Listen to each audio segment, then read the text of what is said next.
College football nerd. College football nerds here talking Red River. Let's go with shootout, Josh.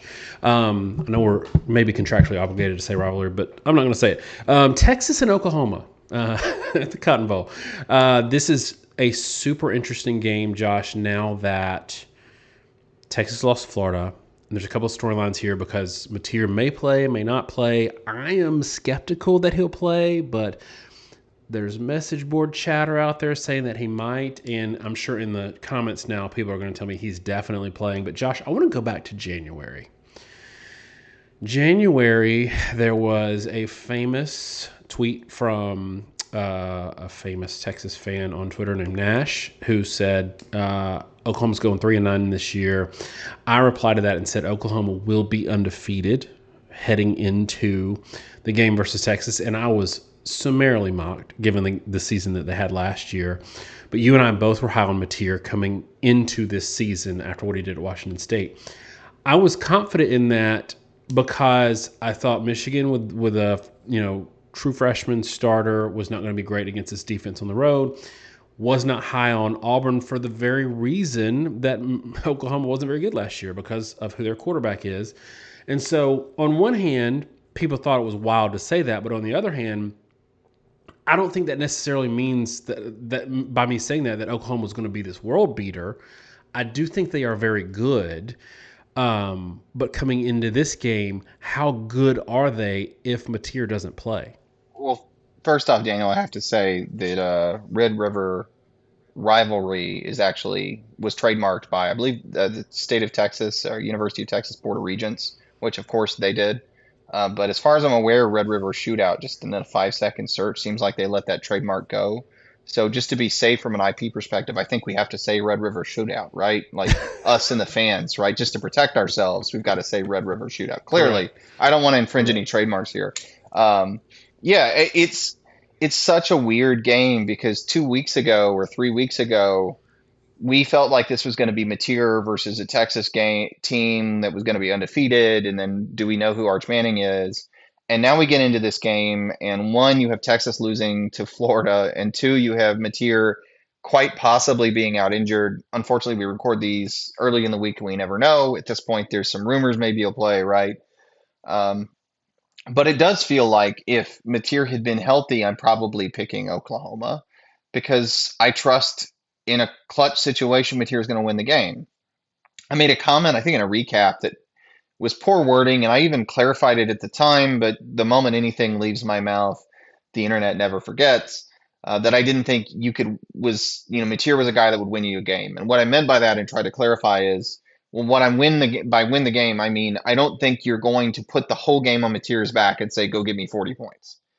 I don't think that's who he is. Mateer is not a gunslinger, win a shootout, Patrick Mahomes type quarterback. He's a clutch, heady guy that can make key plays and keep moments to win you a 20 to 30 point, win you a game like 30 to 20, right? Like score 20 to 30 points in a tough game against a tough defense.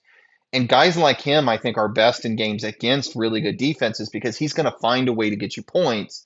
He's going to run, he's willing to scramble. He's willing to run the ball, make things happen. He's willing to roll out and take risks throwing the football. He's going to throw some interceptions. Mateer is not hyper accurate. He's going to miss some plays. But hey, in a game against Texas that's likely to be a low scoring game, maybe that's who you need. And instead we get Hawkins, which, let's be real. We've seen him play quarterback before. Hawkins was not a particularly effective quarterback last year. I was pretty vocal when they benched Arnold for Hawkins, and I watched him early on, like watching, like the result of the Tennessee game and stuff like that. I felt like Venables pulled the trigger too early. I think that was kind of justified at the end of the year in saying that because Arnold ended up being the better quarterback, and Arnold was not good. And Arnold was a guy that you didn't want to start. But we say this all the time. Just because you have a bad starter doesn't mean that the other option's better. And Hawkins was not a better option than Jackson Arnold. They go into that Kent State game and just give you some idea of statistics. Oklahoma versus Kent State threw the ball for 170 yards, 6.3 per. Yeah, it was a blowout, so they weren't throwing it a ton, but they still threw 27 passes, which is a fair number for just 170 yards. To be clear, Texas Tech threw for 370 yards at 9.8 per. Buffalo threw for 8 yards per attempt at 318 yards. Florida State threw for 277 yards on just 24 pass attempts at 11.5 yards per attempt. Daniel, Merrimack threw for more yards against Kent State than Oklahoma did. Kent State's a terrible defense. 6.3 yards per is miserable. There's every reason to think that Hawkins is not going to be an effective quarterback in this game. And however much you want to diss Arch Manning, I think he's better than Hawkins, which is saying something. And so just to go ahead and turn to it for discussion purposes, our model has this game Oklahoma 8, Texas 7. And notably, it has Texas a higher rated team. This gets into our fact that our model is actually very matchup based, which is why our power ranking system, our ratings system, which you can go to collegefootballnerds.com and look at, it has all the way we do our ratings is having every team play every other team and then compile an average expected win-loss record if you played the entirety of college football, because sometimes lower rated teams beat higher rated teams based on matchups. And in this game, it has yard per attempt about even because it kind of, between the way it likes both teams, rushing yard per carry, all that stuff. Normally, it thinks Oklahoma's a little bit better of a passing team, and it gives a little bit of an edge to Oklahoma, even though it likes Texas's defense a little bit more. But that was all with Mateer. And without Mateer in this game, man, I will say 8-7 sounds like a completely reasonable score, Daniel. I mean, how do you feel about that? So it's interesting if you look at Oklahoma, because I don't know if people really feel this, but the numbers are starting to prove it out. So in our relative performance, and by the way, because we haven't talked a lot of Texas and Oklahoma since we released the model, you can go to our website, collegefootballnerds.com, and we have all this for free. You can do it. You can model any two teams you want against one another. You can see our 1 through 136 that the computer generates. You can also see all of these statistical categories and rankings for both teams and players, and look at them both overall in the country and then opponent adjusted. It's a lot of fun. It's free. Go play around with it. Josh, in our relative performance or opponent adjusted numbers, Ohio State is the best defense in the country. But on averages, if you squeeze them all together, Oklahoma is the second best defense in the country. On totals, even without relative performance, you go down the list of rankings in these categories like points per game, total yards, yards per carry. It's 2, 2, 5, 2, 7, and third best for rushing yards per attempt. So all single digits, all but one top 5. And even in opponent adjusted, because they have played some bad teams, it's still on averages about top 5 in terms of all categories combined. Usually there's one or two, even for good defenses, that's in like the 30s or 40s. Oklahoma's defense is supremely good. And I think that in a way that we thought Florida's defense was pretty good or maybe really good, Oklahoma's defense is even better. And Texas, who we thought elite defense, only has one top 10 opponent adjusted statistical category, and that's passing yards per game. The rest are like 22, 36, 14. So statistically, opponent adjusted, Oklahoma's got a better defense than Texas. Now, some of this was because of what Lagway did and maybe ambushed Texas a little bit, because Texas held their own against Sagan on the road at Ohio State defensively, only giving up 14 points. Josh, this is going to be a low-scoring game. I think it's going to be a low-scoring game even if Mateer plays. But let's tease this out a little bit. If he doesn't play, I think, or let's say he does play, are you taking Arch or Mateer at quarterback?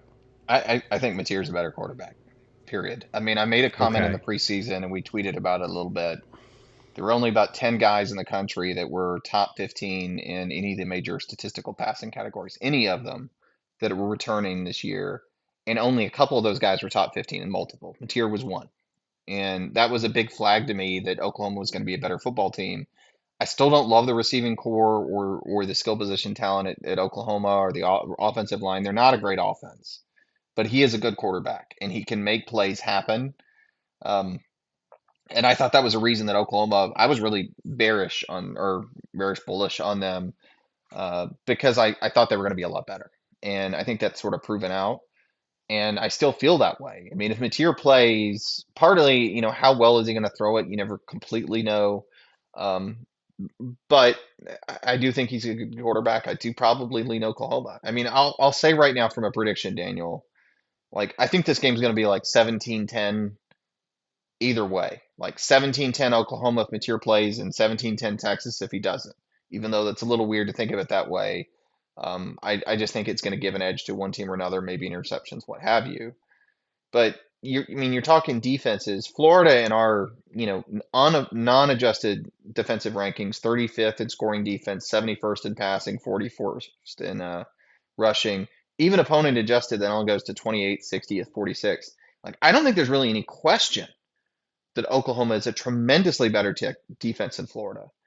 In Texas, they played Ohio State. They struggled with Ohio State, but they didn't just struggle. I mean, they scored 7 points versus Ohio State and couldn't move the football. Oklahoma is literally the closest thing to Ohio State right now in the country, statistically. I think it's completely reasonable to think Texas may only score 10 points in this game.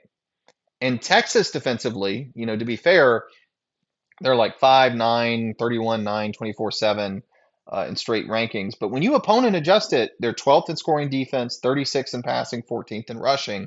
They're very good, but they're not Ohio State.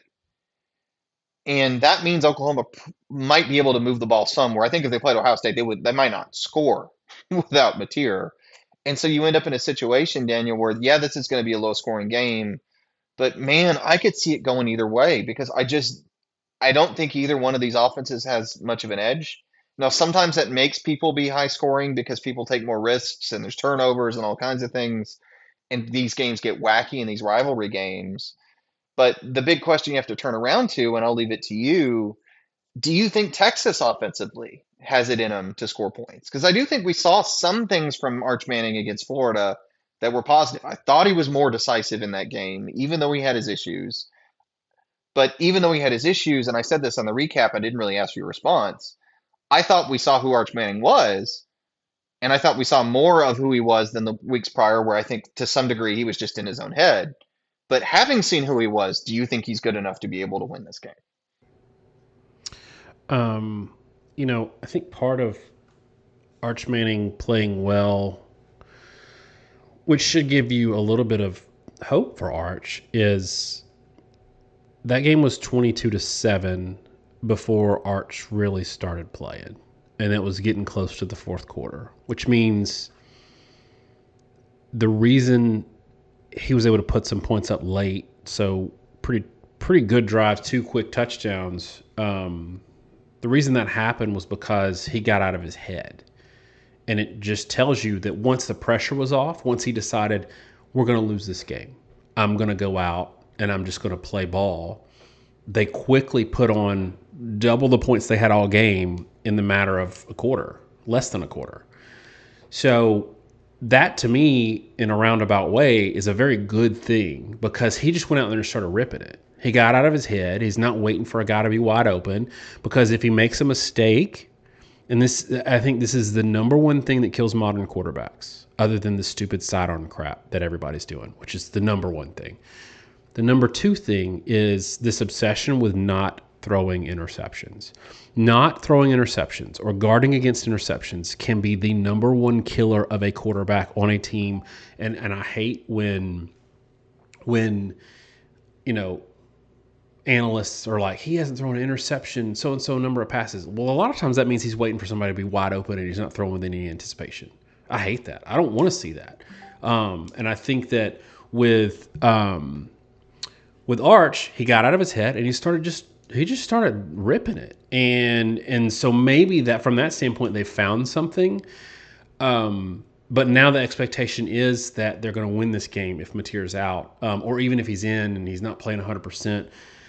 I'm going to pick this game 24-17 if Mateer plays. And I'm actually going to pick Oklahoma to win even if he doesn't play. Let's go 17-13. But Josh, the question I have to you, which I think is an interesting one that nobody's really talking about right now.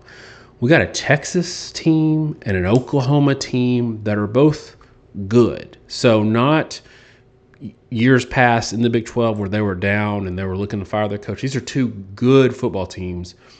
Neither one of them can run the ball. What's up with that? Yeah, and that I was kind of waiting for the final quest statement that you always try to make me think up one more thing.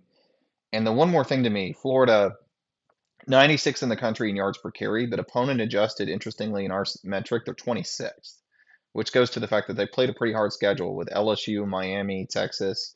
Even South Florida is not a slouch, and we throw out FCS data when we run our statistics in every way, shape, and form. Um, Texas got run on in that game. I mean, that was kind of the thing that I think really decided it was how much success that Florida had running the ball with Bo. 4.3 yards per carry was enough to give them some offense and win a game right where Texas only scored 21 points. Um, the thing that sticks out at me, Daniel, and really makes me question Oklahoma and makes me think Oklahoma's not going to win without Hawkins. Oklahoma's 93rd in rush offense, and opponent adjusted, we have them 89th. Daniel, they cannot run the ball. And to your point, Texas isn't a whole lot better. I mean, they're 53rd, but again, opponent adjusted, when you take into account they played some really good run defenses, we have them 23rd. They can run it pretty well. Not great, but pretty well. So again, opponent adjusted, their rush defense goes from 7th to 14th. Maybe there's more of an edge there where we have Oklahoma, the third best run defense, and it's opponent adjusted or not. And again, our relative performance, if you look when we say opponent adjusted, we look at not just, did you give up 3 or 4 yards a carry, but an opponent adjusted is saying your opponents have been allowing 4.5 yards per carry, and then you gain 4 yards a carry. So, you're whatever percentage better, or you allow 4 yards per carry, your opponents are averaging five. So you're 20% above average or better than average. And so that number is just as straight up, are you better or worse than expectation in a simple way? But in my opinion, it's a lot more useful than the just straight yard per attempt, yard per carry number, because especially in college football, that number is often more dependent upon your competition than it even is about yourself. Um, and so, to your point, neither team can run the football well, but Oklahoma can't run it at all. And given the quarterback situation and given who Texas is defensively, to me, that's probably the deciding factor. And that's why Oklahoma, I think, needs Mateer. And checking the odds, and I think this is accurate. Right now, Texas is favored by 2.5. Over under is 42. So, I mean, they're saying this is like a 24-21 kind of game. Um, it, it really does, to me, revolve around the fact that Oklahoma can't run the football. And that means they've got to be able to throw the football. And I don't think Hawkins is good enough to throw the football against this level of defense. I mean, Texas is very, very good. They're not probably as good as Oklahoma is, but they're very good. And so in this game, Manning's probably not going to light the world on fire. But if Oklahoma has Hawkins, they're going to turn the ball over and they're going to flail and they're just going to find a way to lose the game is what's going to happen. With Mateer may find you a way to win the game in a low scoring game. This is exactly the kind of game where I'm saying he's going to win it for you versus, maybe if they play a game that ends up being more of a shootout. And so I'm with you. I mean, the inability to run the football is what makes this whole situation a lot worse. And Daniel, if Texas and Oklahoma were running the ball for 6 yards a carry, people wouldn't be nearly so concerned about the quarterback situation. And they wouldn't have been concerned about the quarterback situation last year at Oklahoma. Nobody gave a flip that Jackson Arnold couldn't throw when he beat Alabama running the ball like 6 or 7 yards a carry, right? Like everything else in college football, when the stuff around you isn't working well, suddenly, that defense that's only holding teams to 20 points a game becomes a problem because you can only score 17.